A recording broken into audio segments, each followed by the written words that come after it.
은혜 받으실 하나님의 말씀은 에베소서 3장 19절 말씀입니다.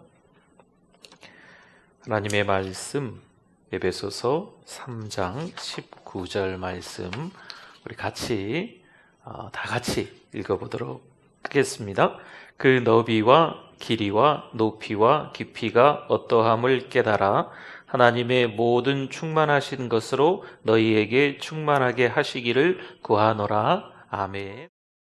오늘 이 밤이 그냥 세월 지나가는 대로 지금까지 몇천 번의 예배, 때로는 몇백 번의 예배 중에 하나 이렇게 되지 않고 우리 인생에서 어찌 보면 오늘 예배가 가장 하나님이 기뻐하시는 예배겠다.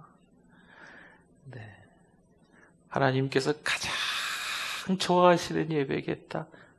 여러분, 하나님께 가장 기뻐하는 예배를 드리면요, 나에게도 그만큼의 은혜가 있는 줄 믿습니다. 오늘 우리 읽어봤잖아요, 본문. 하나님이 얼마만큼 충만하시다면 얼마나 그 사랑이 높은지 깊은지 넓은지 길이가 또 긴지 하나님은 충만하시다라는 본문을 읽어봤거든요. 하나님은 충만하시다. 하나님은 풍성하시다. 하나님은 넉넉하시다. 우리에게 그런 하나님이신 줄 믿습니다. 그런 하나님을 경험해야 되거든요. 하나님을 경험하면, 하나님을 만나면 왠지 기쁜 거죠. 좀 미친 사람처럼 보일 수도 있겠지만 그냥 실실대고 다니는 거죠. 네. 하나님 만나면, 하나님 때문에 행복하면, 물론 근심 걱정이 있지요. 예레미야 애가 3장 33절 기억하기 좋지요. 333. 예레미야 애가 3장 33절에 보면 화면에는 안 뜰 거예요. 주께서 인생으로 고생하게 하시며, 우리 인생들이 고생이 있다 없다?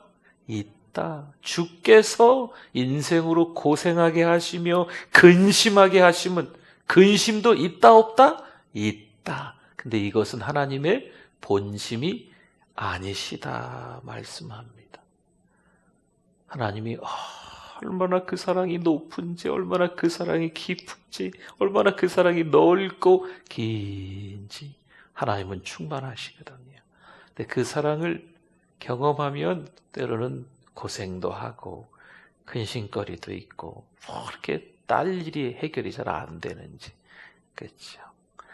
남편이 이렇게 몸이 아픈지, 열심히 일하는데 우리 자식들이 돈을 많이 못 버는지, 그렇죠? 이래저래 힘들고 어려운 일이 있지만 진짜 하나님께서 우리를 사랑하시는 그 사랑을 경험하면 이건 하나님의 본심이 아니구나. 고통도 이해할 수 없도록 크지만 하나님의 은혜가 더 크신 줄 믿습니다. 여러분, 우리에게 하나님께서요, 아무개야 일로 와봐. 앞으로 근심도 있고 걱정도 있고 염려도 있을 텐데 잘 들어. 내가 설명해 줄 테니까 잘 이해해봐 하고 하나님이 우리를 불러다 앉혀놓고 설명해 주시는 거죠. 고통의 이유. 우린 못 알아들어요. 우린 못 알아듣는다니까요. 일부러 고통당하고 일부러 고난당하는 거 여러분 쉽지 않잖아요. 하나님이 아무리 우리에게 맞는 언어로 설명해 주셔도 우리는 서운하고 섭섭하고 속상하고 원통하고 더 불평하는 모습밖에 안 되거든요. 그러면 은혜는 하나님이 잘 설명해 주시면 깨달을 수 있을까요? 은혜도 이해가 안 돼요. 우리 자신을 떠올려 보세요. 이 정도 인물밖에 안 되는데, 이 정도 믿음밖에 안 되는데, 이 정도 실력밖에 안 되는데, 이 정도 주제밖에 안 되는데 하나님의 아들, 딸 만드신 줄 믿습니다. 이게 은혜잖아요. 이 은혜가 설명이 되겠어요? 자격 때문에 하나님의 자녀가 됐어요? 그런 거 아니잖아요. 하나님이 일방적으로 너는 내 아들이다, 너는 내 딸이다 해주신 줄 믿습니다. 고통도 이해가 안 되고 은혜도 사실 이해가 안 돼요. 그러나 우리가 힘들고 어려운 일이 있지만 그 하나님의 본심이 아니시니까 오히려 하나님께서 주시는 은혜가 더 크신 줄 믿습니다. 여러분, 우리 보통 사람들은요, 이게 식사 조금 하시고 조금 이렇게 물도 좀 먹고 좀 왔다 갔다 하면 애들도 보면 이렇게 좀 크더라고요. 그렇죠? 누워만 있는데 애들이 또 커요. 깐난아기들 보면. 그렇죠? 아주 특별한 예외가 있는 애들 빼놓고는 대부분 아이들이 조금씩 성장합니다. 그렇죠? 뒤집기도 하고 그러다가 막 기기도 하고 목 잡고 일어서고 막 꺼내고 또 뛰어다니기도 하고 좀 더 크고 점점 더 크지요. 그런데 육체의 이 육신의 인간의 성장은 자연스러울 수 있지만 영적인 성장은 그렇게 호락호락하지가 않다는 거. 영적인 성장은요, 우리가 몸부림쳐야 돼요. 믿음으로 성장하는 것은요, 대가가 있습니다. 어느 날, 엊그제 주일에도 그런 말씀을 잠깐 드렸던 것 같은데, 어느 날 배 한 척이 있었어요. 빈 배로, 빈 그물로 있었는데 베드로였잖아요. 충만하신 하나님, 충만하고 풍성하신 예수 그리스도가 그 배에 함께 계시니까 배가 어떻게 돼요? 만선이 되는 거죠. 물고기가 그물에 아주 그냥 그득그득 실려서 올라오는 거죠. 베스다 들녘에 얼마나 많은 사람들이 배고파했겠어요. 사람들은 그렇거든요. 사람들은 밑바닥 인생이고요, 부족된 인생이고 결핍된 인생인 거거든요. 그런데 그렇게 수도 없이 많은 사람들, 남자 장정만 5,000명, 우리 어르신들하고 애들 합치면 글쎄요, 훨씬 더 인원수가 많겠지요. 헤아릴 수 없이 많은 사람들이 여러 시간들을 보내다 보니까 배가 고픈 거지요. 근데 어린아이 보리떡 5개와 물고기 2마리로 과연 해결이 될까요? 안 되죠. 해결이 안 돼요. 그러나 그 현장에 충만하신 하나님, 풍성하신 예수 그리스도, 넉넉하신 우리 주님이 계시니까 해결이 되는 거죠. 많은 사람들, 아니 그 자리에 있는 모두가 다 배불리 먹고 남은 음식을 그 바구니에, 광주리에 채워보니까 그 광주리에도 가득 찼습니다. 12광주리에 겨우 한쪽 귀퉁이에 모여가지고 12광주리가 되었다. 아니에요. 성경 자세히 보세요. 12광주리가 꽉 차게 남았어요. 하나님이 함께 계시면 이런 역사가 일어나는 줄 믿습니다. 우리의 믿음이 성장하지 않는 것처럼 보여도요, 하나님이 역사하시면, 하나님을 만나면 어느새 성장하는 거예요.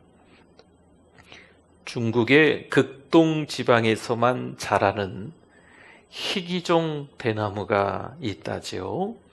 많이 들어보셨을 거예요. 요즘에 제가 TV를 좀 켜보니까 TV 선전에도 나오는 대나무던데, 모소 대나무라고 합니다. 모소 대나무. 중국의 이 극동 지방에서만 자라는 희귀종 대나무예요. 다른 데서는 안 자란대요.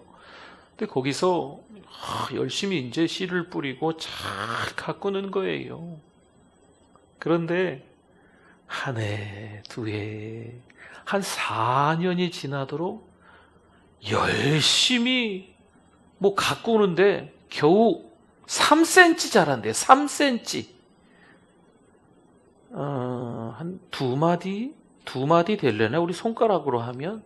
그러니까 이제 그냥 새싹이 났나 싶은 정도로, 아니 4년 동안 그렇게 애썼는데,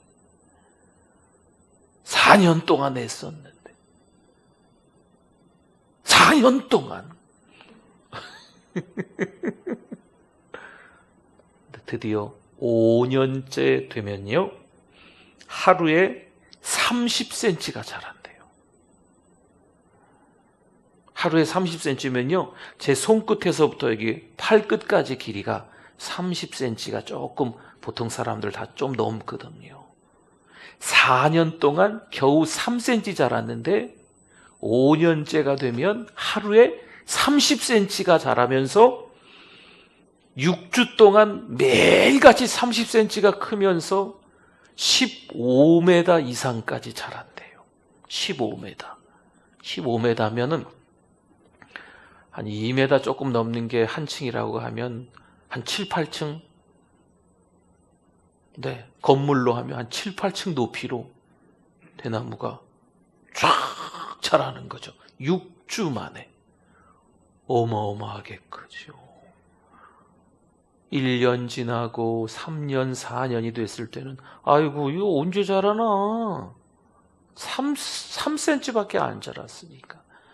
그런데 기다리고 기다렸는데 5년째 되면서 하루에 30cm가 자라고 6주 동안 15m 이상 건물로 한 7층, 8층 높이 되는 그 대나무로 울창한 대나무 숲을 이루는 거죠.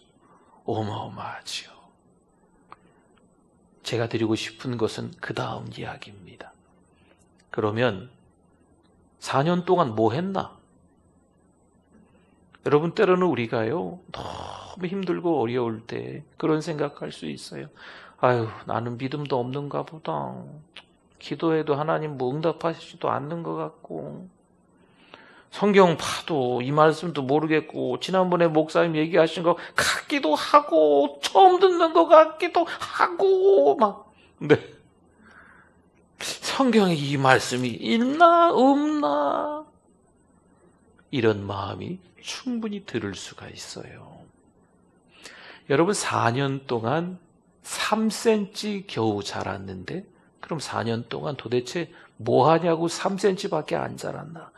뿌리가 땅속으로 자그마치 수백 메다 뿌리를 내리는 거죠. 4년 동안은 위로는 3cm 내가 있습니다 라고 그냥 얼굴 디미는 것마냥 3cm밖에 안 튀어나오고, 뿌리는 수백 메다나 더 깊이 뻗친다요. 굉장하죠. 그러니까 이 모소 대나무는 안 자란 게 아니죠. 여러분, 우리의 믿음도 부지런히 교회에 오셔서 성경 읽고 기도하고 찬송하고, 남들 찬송할 때 열심히 소리내서 찬송하시고, 남들 기도하실 때 열심히 기도하십시오. 하나님이 우리 가정은 일부러 기도 응답을 안 해주시는 것 같은 느낌이 들어도 열심히 찬송하고 기도하고, 하나님의 말씀을 들어도 아유 저게 무슨 말씀이야 이해가 안 되는 것 같아도, 때로는 어떤 말씀은 나에게 아주 그냥 딱 맞는 말씀으로 들리고요, 어떤 날은 말씀이 우리 목사님 좀 섭섭하네, 자꾸 나한테 뭐라 그러는 것 같고, 그래도 말씀을 잘 들으시면서 흡수하시고 섭취하셔야 돼요. 그러니까 우리의 신앙이 성장하지 않는 것처럼 보이는데 아닙니다. 지금 깊게 깊게 뿌리를 내리고 있는 중이에요. 근심하고 염려하는 일들이 왜 없겠어요? 근데 하나님의 본심이 아니시라니까요. 우리가 점점 더 큰 그릇이 되어져 가는 거죠. 2020년을 보내면서 성숙이라는 두 글자가 제 마음에 딱 기록이 됐어요. 2021년이 시작되면서 하루, 이틀, 여러 날을 보내면서 계속 성숙에 대해서, 성장에 대해서 저 고민하고 있거든요. 이왕이면 사랑하는 우리의 모든 성도들께서 성숙되어질 수 있기를 바랍니다. 어린아이가 점점 육신의 키가 크고 막 덩치가 좋아지는 것, 이 육신적인 것은 어찌 보면 자연스러워요. 그러나 영적인 부분은요, 사실 쉽지 않습니다. 대가가 있어요. 부지런히. 근데 그 대가가 너무 어렵지 않아요. 말씀 가까이 하시고, 아멘? 기도하시고 찬송하시고 부지런히 교회 오시고 이래저래 힘들 때 하나님 찾고 또 목사님도 찾고 기도받으려고 하시고 이런 과정들이 지나면요. 아이고 내가 믿음 뭐 있는가 없는가 그렇게 생각할 수 있겠지만 아니에요. 깊게 믿음의 뿌리가 뻗치고 있는 중이기 때문에 때가 되면 눈에 확 띕니다. 우리 사람들에겐 눈에 안 띌 수는 있어요. 누구 눈에만 잘 띄면 될까요? 누구 눈에만? 하나님 눈에만. 하나님 눈에만 잘 띄면 돼. 할렐루야. 네, 그게 성장하기 위해서 오늘은 성경에 대해서 우리 짧게 같이 좀 나눠보려고 그래요. 첫째, 왜 성장해야 하나? 왜 성장해야 할까요? 왜? 에베소서 4장 14절 말씀에 보니까 이는 우리가 이제부터 어린아이가 되지 아니하여 사람의 속임수, 보세요. 사람의 속임수, 또 간사한 유혹에 어떻게 돼요? 빠져. 어딘가 빠지고 어딘가 밀려나는 게 있어요. 속임수와 유혹에 빠지고 온갖 교훈의 풍조에 어떻게 해요? 밀려. 이 풍조는 바람이에요, 바람. 교훈의 바람에 밀려. 어디는 빠지고 어디는 밀려나서 막 요동치는 거지요. 성장하지 않으면 자꾸 빠져요. 자꾸 바람에 밀려나요. 이 사단 마귀가 아니 분별력이 성장하지 않으면 없으니까 여기도 좋다 저기도 좋다 하면 자꾸 이렇게 우리들끼리 얘기할 때 그런 거 있잖아. 아이고 누구는 이게 귀가 얇으신 것 같아. 영적인 귀가 얇으면 분별력이 없습니다. 네, 그래서 자꾸 빠진데 또 빠지고 그러는 거예요. 이 잘못된 교훈의 그 바람에 자꾸 밀려나는 거죠. 세속화의 이 물결이 얼마나 우리를 압도하는지 한번 밀기 시작하면요 마치 쓰나미처럼 후다닥 다 밀리고 자빠지고 떠내려가고 뭐 소도 떠내려가고 집도 떠내려가고 다 떠내려갔었잖아요. 예전에 한번 심하게 태풍 불면요. 그렇게 빠지지 않고 그렇게 밀려나지 않기 위해서 뭐 해야 된다? 성장해야 한다는 겁니다. 디모데전서 4장 15절 이 말씀은 같이 한번 읽어주세요. 이 모든 일에 전심전력하여 너의 성숙함을 모든 사람에게 나타나게 하라. 누가 봐도 성숙되어져 보이는 게 좀 필요해요. 마가복음 4장 8절이지요. 더러는 좋은 땅에 떨어짐에 자라 성장하여 무성하여 뭐하였으니 결실하였으니 30배나 60배나 100배가 되었느니라 하시고 아멘. 왜 자라야 하나? 이제 열매를 맺어야 된다는 거죠. 그렇죠? 두 번째, 그러면 어떻게 자랄 수 있을까? 영적으로 새로 태어난 우리는요, 영의 양식을 먹으며 활동함으로 자랄 수가 있는 거예요. 우리 육신은 뭐 맛있는 식사를 하시죠, 그렇죠? 그러면서 조금씩 자라잖아요. 우리 영적인 사람인 우리는요, 영의 양식을 잘 먹어야 돼요. 마태복음 4장 4절 같이 한번 읽어봅니다. 예수께서 대답하여 이르시되 기록되었으되 사람이 떡으로만 살 것이 아니요 하나님의 입으로부터 나오는 모든 말씀으로 살 것이라 하였느니라 하시니 아멘. 여러분, 하나님은요 영적으로만 잘 먹어라 라고 말씀하지 않으세요. 그렇죠. 육신도 잘 드셔야 돼요. 아침, 점심, 저녁, 네, 뭐 어제, 그제 식사들 잘 하셨죠?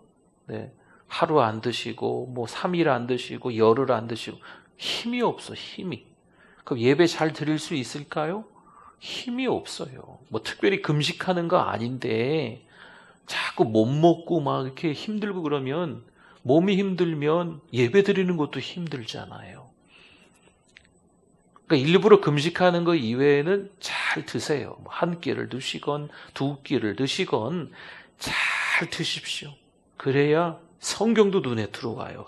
아유, 배가 고프니까 성경도 안 보이네.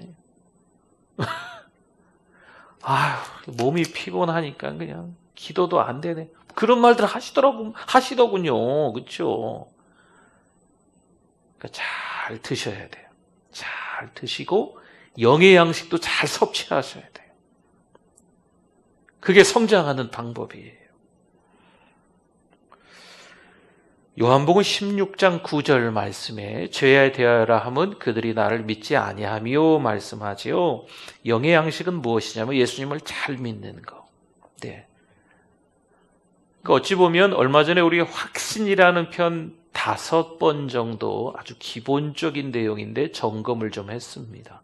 근데 또 이것도 너무 기본적인 것 같은데 9번이나 한다고 하니 답답하실 수 있는데 그래도 다시 한번 기본적인 것 같아 보여도 신앙생활을 다년간 하신 분들에게도 꼭 들어야 되는 말씀이에요. 이런 게 있잖아요. 큰 그릇이 있는데 굵직굵직한 돌을 다 갖다 놓은 거지요. 네. 근데 꽉 찬 게 아니더라고요. 굵직굵직한 돌을 갖다 놓으니까 중간중간에 모래나 작은 돌을 집어넣어도 좀 되겠어요. 신앙생활 오래 하시는 분들은요, 큰 간증거리들이, 은혜들이 있어요. 그런데 이 기본적인 내용들이 사실 오랜 세월을 지나다 보니까 점검해야 되는 것을 놓칠 때가 있어요. 그래서 이번에는 큰 돌은 아닐 수 있지만 작은 자갈돌 아니면 모래알이라도 괜찮으니까요. 그렇게 생각하시고 모래알 하나, 자갈 하나를 잘 들으셔서 우리의 이 믿음의 그릇에 잘 담으셔야 돼요. 흔들어. 그러면 사이사이 들어가잖아요. 그렇죠? 그러면 제대로 꽉 찬 하나님의 사람이 되는 거예요. 어느 정도 성장하기는 했는데 자꾸 빠져, 자꾸 밀려. 이런 게 있어요. 꽉 찬 것처럼 보이지만 너무 큰 돌멩이 몇 개 들어가서 그 그릇이 꽉 차 보이는 것뿐이지 아닌 거지요. 그래서 작은 돌들을 또 집어넣고 모래알을 집어넣어 좀 흔들어서 제대로 좀 꽉 찰 수 있는 그런 기간이니까요. 여러분 잘 귀담아 들으시고 정말 귀중한 말씀이거든요. 너무 기본 중에 기본이 아닌가 이렇게 생각하시면 잘 안 들리세요.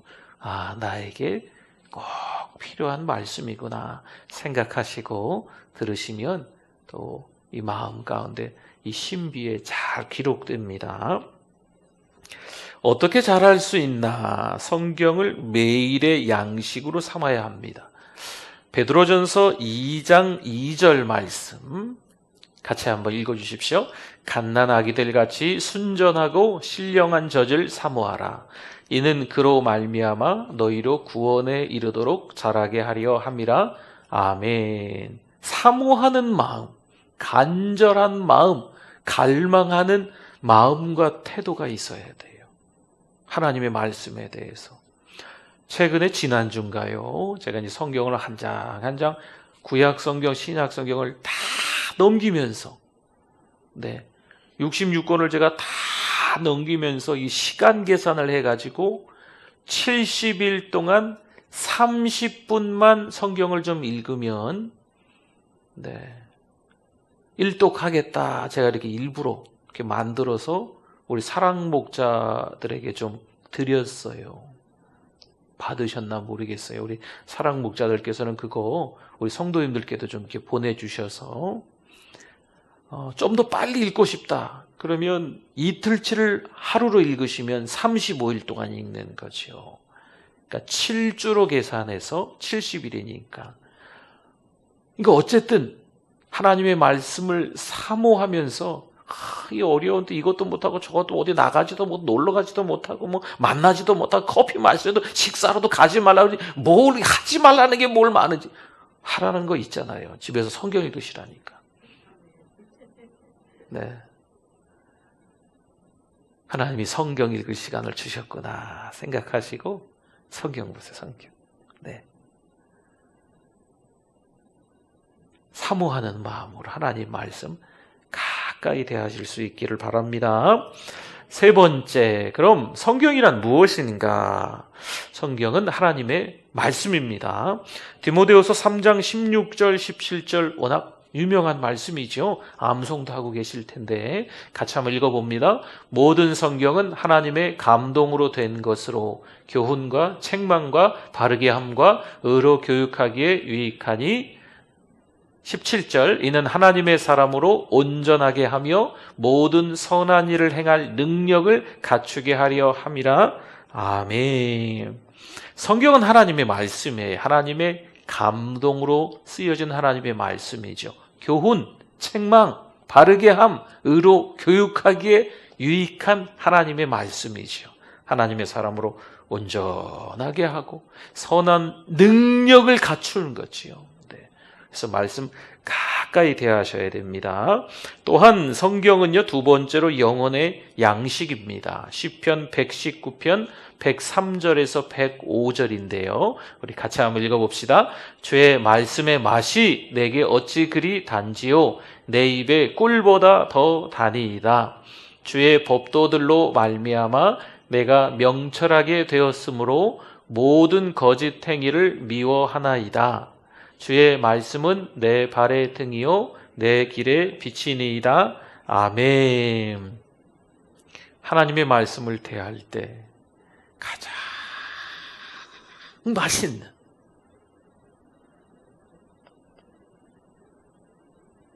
가장 좋아하는, 얼마 전에 드셨는데 또 먹고 싶은 그런 음식이 밀려나면 안 되거든요. 가장 좋아하는 음식이 있다면 그것보다 더 좋아하는 게 하나님의 말씀이 돼야 될 줄 믿습니다. 네. 성경은요, 한 시대에 다 쓰여진 책은 아닙니다. 성경은 약 한 1500년 전부터 주님이 태어나기 1500년 전부터 기록하기 시작해서 주님이 태어나신 후 100년까지 약 1600년간 선지자와 사도 대략 한 40여 명, 구약은 28명, 신약은 한 8명 해서 하나님의 감동으로 말씀을 받아 후세에 전하기 위하여 문자로 기록한 책입니다. 그러니까 하나님의 말씀이죠. 감동으로 된 하나님의 말씀. 그래서 조금 어려운 말인데 축자 영감이라는 말을 써요. 이게 무슨 말이냐면 성경의 한 글자 한 글자가 다 하나님의 영감으로 기록된 책이다라는 거죠. 근데 잘못된 것들이 있어요. 개념적 영감론이라는 게 있어요. 성경의 어디 부분에 사랑, 그 개념만 고린도전서 13장이 사랑장이잖아요. 고린도전서 13장의 개념 사랑만 하나님이 영감 주셨고 13장을 쭉 쓴 사람은 그냥 바울이 알아서 자기 생각대로 썼다. 이건 잘못된 겁니다. 그리고 기계론적 영감론이라는 게 있어요. 이건 뭐냐면 하나님께서 야 아무개야 이제 받아 적어. 그래서 하나님이 쭉 읽어주시고 우리 사람은 로봇처럼 기계적으로 이렇게 받아 썼다 생각하는데 그것도 잘못된 영감론이에요. 여러분 이 저자가 누구냐에 따라서 이 문체가 조금 사실 다릅니다. 그렇죠? 그래서 기계론적으로 로봇식으로 이 성경이 기록되어 있지는 않습니다. 또 자연적 영감론이라는 게 있어요. 갑자기 성경이 짠 하고 자연스럽게 어떻게 나타나서 이렇게 이것도 잘못된 거죠. 그 다음에 신비적 영감론도 이제 비슷한 개념인데 틀린 거예요. 그 다음에 부분적 영감론, 어느 부분은 하나님의 영감으로 기록된 말씀이고 어느 부분은 못 믿겠다 이건 아닌 것 같다. 이것도 부분적 영감, 이것도 잘못된 거예요. 그러니까 우리는 완전 축자 영감, 그러니까 완벽하게 성경 한 글자 한 글자가 다 하나님의 영감, 감동으로 쓰여진 책이다. 아멘? 네, 그런 믿음을 가지고 우리는 신앙생활을 하고 있습니다. 이제 새 가족들에게 이제 권면할 때가 좀 있어요. 성경 어디부터 읽어야 되나요? 이렇게 여쭤보시면 신약 성경에는 요한복음, 또 요한일서, 마태복음, 야고보서, 그 다음에 로마서 이 정도 읽고 다시 차례차례 읽어보세요. 이렇게도 얘기하고 구약 성경은 시편이나 잠언을 먼저 읽어보세요 라고 이야기합니다. 물론 창세기서부터 계시록까지 차례차례 읽으면 더 좋습니다. 그런데 아직 어린아이 같으면 성경을 잘 모르니까 조금 더 성경을 잘 좀 친숙하게 친밀하게 대하기 위해서 쉬운 말씀을 권면할 때도 있어요. 네 번째 볼까요? 성경을 주신 목적은 무엇인가? 자, 1번. 모든 사람이 죄인임을 알려주기 위해서 성경을 주셨다는 거죠. 로마서 3장 23절에 모든 사람이 죄를 범하였음에 하나님의 영광에 이르지 못하더니. 동그라미 2번. 성경을 주신 목적, 그리스도인들에게 생활 지침을 알려주기 위해서. 아까 읽었지요. 시편 119편 105절 말씀 같이 한번 읽어볼까요? 주의 말씀은 내 발의 등이요 내 길의 빛이니이다. 아시겠죠? 설명을 좀 잠깐 드리면 사용 설명서, 매뉴얼 이렇게 생각하시면 돼요. 하나님의 말씀은 우리 인생의 향방을 잘 보여주는, 어떻게 살아가야 될까? 성경을 보면 어떻게 살아가야 되는지, 인생을 어떻게 살아가야 되는지도 성경에 나와 있어요. 네. 동그라미 3번. 성경을 주신 목적, 그리스도인들에게 구원의 도리는 방법이라는 뜻입니다. 구원의 방법을 알려주기 위해서. 요한복음 20장 31절 말씀. 오직 이것을 기록함은 너희로 예수께서 하나님의 아들 그리스도이심을 믿게 하려 함이요. 또 너희로 믿고 그 이름을 힘입어 생명을 얻게 하려 함이니라. 아멘. 예수님을 믿고 예수님 때문에 힘있게 살아가라는 거죠. 근데 성경을 읽으면 읽을수록 더 확신이 생기는 거예요. 그 다음에 이제 5번째 한번 볼까요? 5번째. 성경을 아는 6가지 방법. 우리 그림이 한 장 있죠. 자, 그림을 한 장 봅시다. 여기 보면 이제 6가지가 있어요. 먼저 뭘 볼까요? 귀로 볼까요? 귀는 듣는 거죠. 듣는 거. 성경을 자주 좀 들으십시오. 네. 그렇죠. 성경을 자주 들으셔야 돼요. 믿음은 들음에서 나며 들음은 그리스도의 말씀으로 말미암는다 말씀하지요. 자주 좀 들으시고, 또 눈으로는 뭐 할까요? 읽는 거죠. 읽는 거. 그렇죠? 성경을 읽으세요. 네. 어떤 방법으로든지 성경을 가장 가까이 두시고 좀 읽으시면 좋겠어요. 머리로는 뭐예요? 연구하는 거죠. 연구. 그렇죠? 연구는 너무 복잡하게 생각하지 마시고 성경을 읽으면서 들으면서 뭔가를 적는다고 생각하시면 돼요. 네. 그래서 성경에 나와 있는 그런 말씀들을 뭔가 이게 메모지 같은 데다가 노트 같은 데다가 적는다 생각하시면 연구가 됩니다. 또 우리 입으로는 뭐 하는 거? 입으로는 암송하는 거죠. 암송. 네. 좀 어렵지, 암송하는 게 연세가 드시면. 근데 한 5번에서 10번 정도 쓰시면 그 말씀이 어느 정도 이제 들어옵니다. 네. 그래서 이 암송이 안 되는 분들은 일부러 이렇게 천천히 써보세요. 네. 그러면 좋습니다. 다 했나요? 묵상 안 했군요. 묵상. 네. 묵상은요, 이제 경건의 시간인데 좀 일부러 시간과 장소를 떼서 하나님의 말씀을 좀 생각하는 거예요. 그러니까 하나님 생각하기, 이게 묵상이거든요. 그러니까 자꾸 하나님의 말씀을 내 안에 넣는 거지요. 이게 넣어야 나중에 나오는 것도 하나님의 말씀이 나오거든요.